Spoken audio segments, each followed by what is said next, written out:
নমস্কার, আমি মিঠুর ঘরকন্যায় সবাইকে স্বাগত। সবাইকে সুপ্রভাত জানিয়ে এটা কিন্তু রবিবারের ব্লগ এডিটিং করতে একটু দেরি হয়েছিল, তাই ছাড়তেও দেরি হলো। এটা হচ্ছে আমাদের পাড়ার পিকনিক। আমরা যেই পাড়াতে ভাড়া থাকতাম, আমি আগেও বলেছি, প্রায় 8, 9, 10টা ফ্যামিলি আর কি আমরা একসাথে ঘুরতে যাই, একসাথে পিকনিক করি খুব আনন্দে।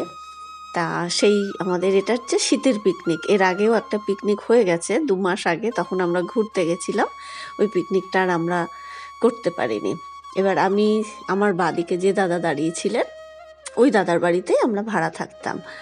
আর আমার বাদিকে রয়েছে রিঙ্কু, তার বাদিকে লতা, এদিকে আছে আমার ডান দিকে সুমনা। মানে আমরা যে দাদার বাড়িতে ভাড়া থাকতাম, আমাদের পরে সুমনাও ভাড়া থাকতো। মানে এরা আমার খুব কাছের রিঙ্কু, লতা তো আমার কি বলবো, মানে ওদের সাথে আমার ভালো বন্ধুত্ব। আর এই দিকে দেখো রান্নাবাড়ি চলছে, আর সকালের জলখাবার কড়াইশুঁটির কচুরি, ছোলার ডাল আর রসগোল্লা ছিল। আর দুপুরের রান্নাবাড়ি এখন চলছে। তারপর আমরা বসে গল্প টল্পই করছিলাম।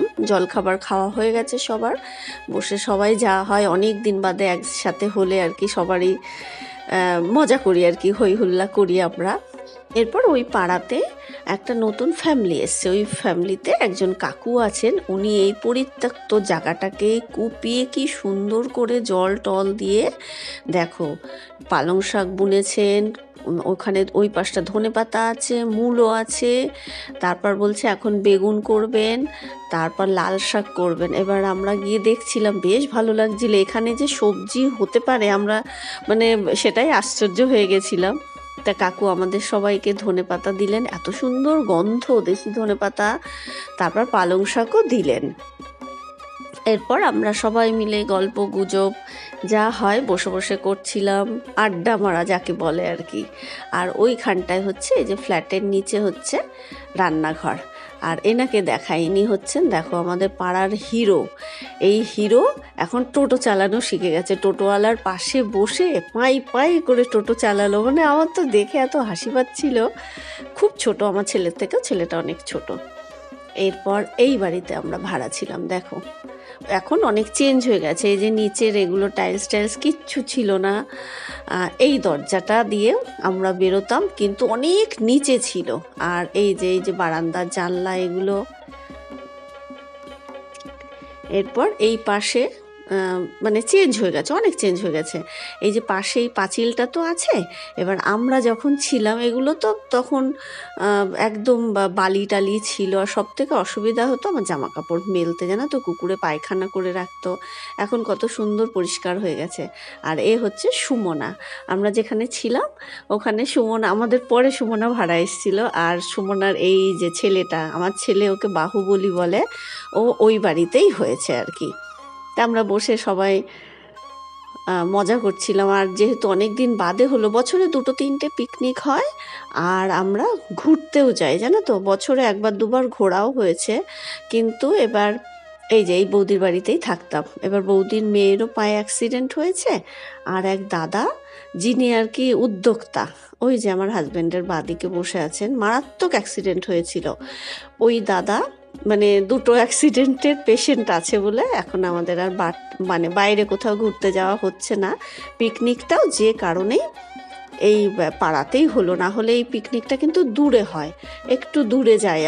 মানে সেইভাবেই করা হয় প্ল্যান, একটু দূরে গিয়ে মাঠের মাঝখানে, সর্ষে ফুলের ক্ষেতের মাঝখানে, ওরকম জায়গাতেই পিকনিক হয়। তো এবার আর সেটা হলো না।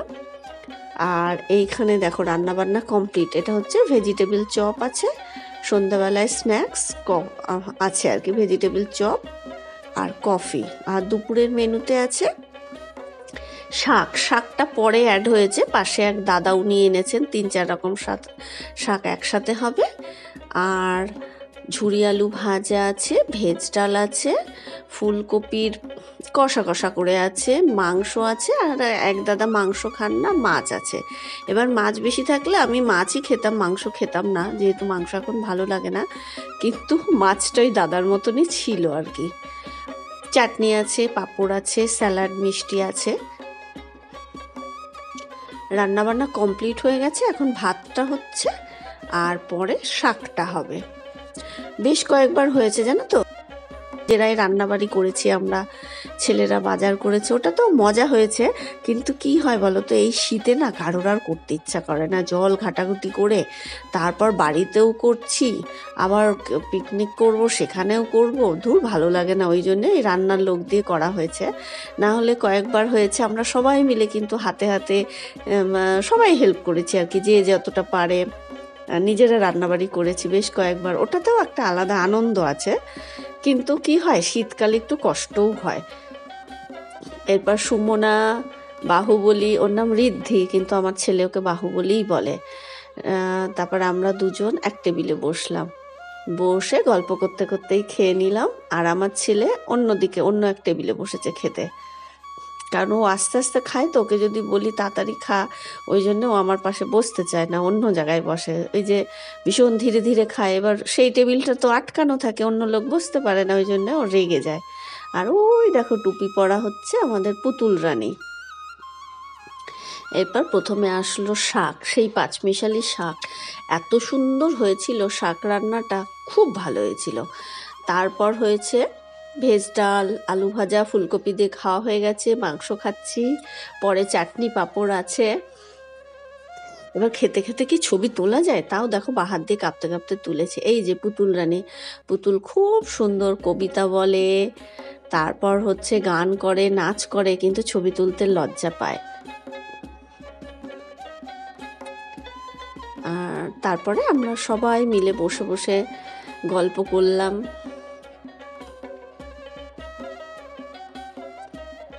আর ওই যে রিঙ্কু, পুতুলের মা হচ্ছে রিঙ্কু, আমার খুব খুব খুব কাছের একজন মানুষ। আমার মন খারাপ হলেও ফোন করবে, আমার আনন্দ হলেও ফোন করবে, আমার অ্যানিভার্সারি, আমার জন্মদিন মনে রেখে ফোন করবে। দুঃখের বিষয় ওর অ্যানিভার্সারি, ওর জন্মদিন আমি ভুলে যাই জানো তো, খুব খারাপ লাগে, মনেই রাখতে পারি না। ও কিন্তু ঠিক মনে রাখে, মনে রেখে আমাকে উইশ করে। তারপর বসে বসে সবাই যা হয় যে যার মতন করে গল্প করতে থাকলাম।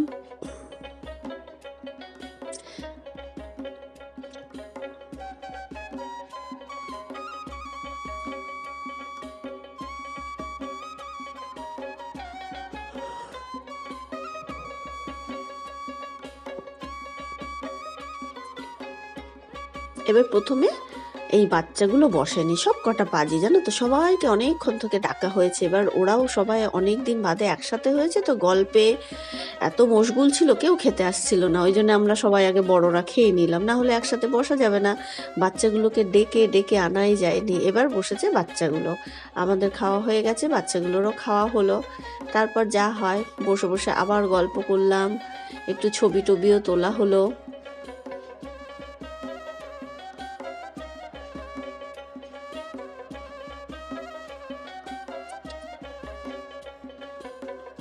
তারপর এই সময়টা পাচ্ছিল সবার ঘুম, মানে যা হয় খাওয়ার পরে না একটুখানি দুপুরবেলা ঘুমাতেই হয়। আমি ভাবতাম সেটা বোধহয় আমার একার, তা ওখানে দেখা গেল সবার হাই উঠছে, আর গল্প করতে কারোর ভালো লাগছিল না, সবারই মনে হচ্ছিল ঘরে গিয়ে একটু শুই। তা সবাই একটুখানি আবার ঘরে চলে যাচ্ছি। আর আমার হাজব্যান্ডকে আজকেও যেতে হয়েছে, ও দুপুরে খাওয়ার পরেই ও বেরিয়ে গেছে ব্যাংকে। আর ওই যে ছেলে আগে যাচ্ছে আর আমি পিছন পিছন যাচ্ছি। আর আমার ছেলে এখানেই খেলতো জানো তো, এই বাচ্চাগুলো খেলছে, ওদের সঙ্গে খেলতে এখন আর আসে না, এখন ও বড় হয়ে গেছে ওদের থেকে, ওদের সঙ্গে আর খেলে না। এরপর বাড়িতে গিয়ে একটুখানি বিশ্রাম নেব, তারপর বিশ্রাম নিয়ে সন্ধ্যাবেলায় আবার চলে আসলাম। এই দেখো লতাও আমার খুব কাছের একজন মানুষ, যদিও এখন ফোন টোন খুব কম হয়। ওর ছেলে, আমার ছেলে, আর একটা বাচ্চা আছে, এরা তিনজনের খুব দোস্তি। যদিও এদের ছেলে থেকে আমার ছেলে 1 বছরের বড়, কিন্তু ওদের মধ্যে একটা বন্ধুত্ব আছে। আমরা বসে বসে সবাই কফি আর ভেজিটেবল চপটা খেলাম, 2টো করে ছিল ভেজিটেবল চপ, তারপরে হচ্ছে স্যালাড ছিল। আমি খেয়েছি 3খানা, যেহেতু বেশি ছিল আর ভেজিটেবল চপটা এত ভালো হয়েছিল, আমি 3খানা চপ খেয়েছিলাম, যার জন্য পেটটাও ভরা ভরা ছিল। তারপর বসে বসে সবাই একটু গল্প করলাম, একটু গানের লড়াই খেলা হলেও, অন্যবার একটু নাচানাচিও হয়, কিন্তু এবার আর গানের ব্যবস্থা ছিল না বলে নাচানাচিটা হয়নি। তারপর রাতের ডিনারটা আমরা সবাই তাড়াতাড়ি করে নিলাম, কারণ এত ঠান্ডা হাওয়া চলছিল না, ছোট ছোট বাচ্চা ছিল, যে কারণে সবাই বলল যে খেয়ে দিয়ে এবার মানে সবাই বাড়ি ফিরে যেতে, নাহলে বাচ্চাগুলোর কষ্ট হবে। রাতের মেনুতে ছিল ডাল, ঝুরি আলু ভাজা, ডিমের ঝোল, আর দুপুরের একটু চাটনিও ফোটা ফোটা আমরা পেয়েছিলাম। আয়োজন কম কিন্তু আনন্দ অনেক। তা এই হলো আমাদের পিকনিকের বৈশিষ্ট্য। তাহলে আজকের মতো ভিডিওটা এখানেই শেষ করছি। কেমন লাগলো প্লিজ একটু কমেন্ট করে জানিও। ভালো লাগলে ভিডিওটা লাইক করে আমার চ্যানেলটা সাবস্ক্রাইব করে দিও। সবাই খুব ভালো থেকো, সুস্থ থেকো, টাটা।